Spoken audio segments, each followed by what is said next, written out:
This week, the president of China has visited several of the Asian countries that you were going to visit and have had to skip because of the shutdown. Right. He's also taken a big role at the two regional summits, both of which your administration has made a pretty big priority of as part of the broader Right. Asian pivot. Does China benefit from the chaos in Washington? And then more broadly, you've said in general that this hurts the reputation of the United States overseas. Are there specific things that you can point to where you already have seen some damage? And one that occurs to me is the trade deal that you've tried to do in Asia. The leaders today announced that they still want to wrap it up, but they no longer are able to say they want to wrap it up by the end of this year. Had you been there, do you think you could have gotten that additional push?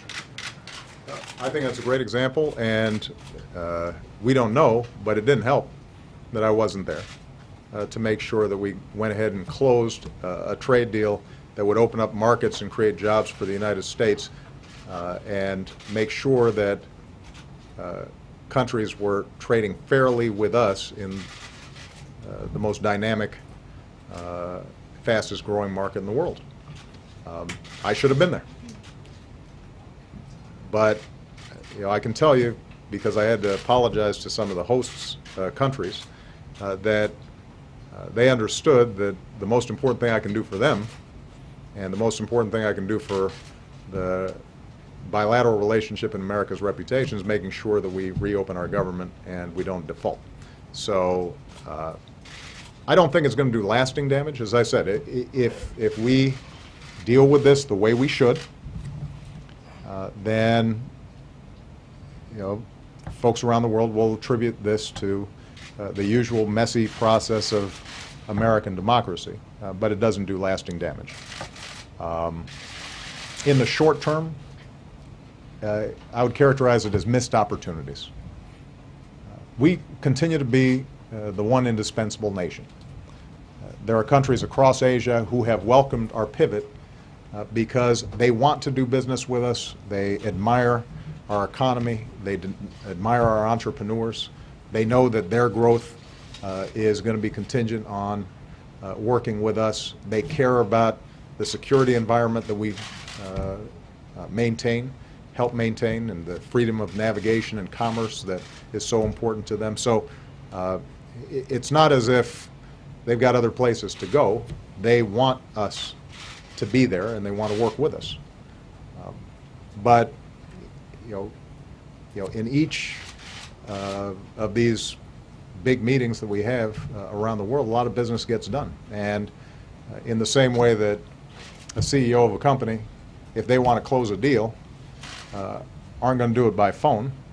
They want to show up and look at somebody eye to eye and tell them why it's important and shake hands on a deal. The same thing is true with respect to world leaders. And the irony is, our teams probably do more to organize a lot of these multilateral forums and set the agenda than anybody. I mean, we end up being engaged much more than China, for example, in setting the agenda and moving this stuff forward. And so when it's almost like me not showing up to my own party. I think it creates a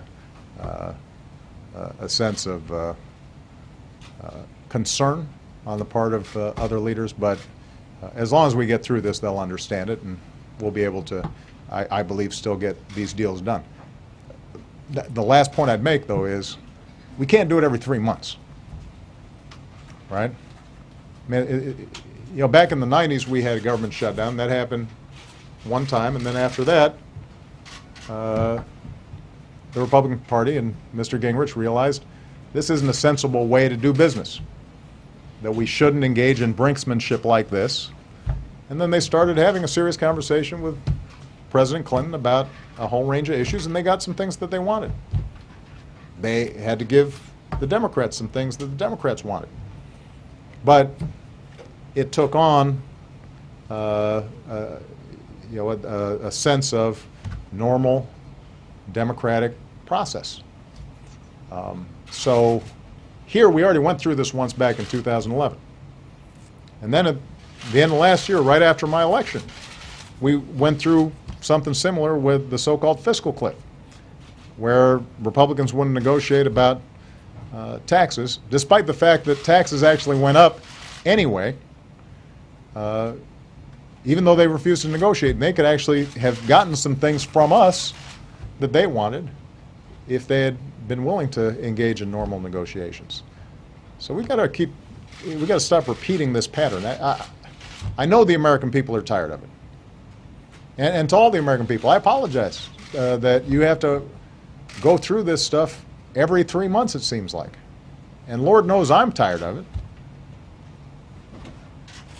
But at some point, we've got to kind of break these habits and get back to the point where everybody understands that in negotiations there is give and there is take.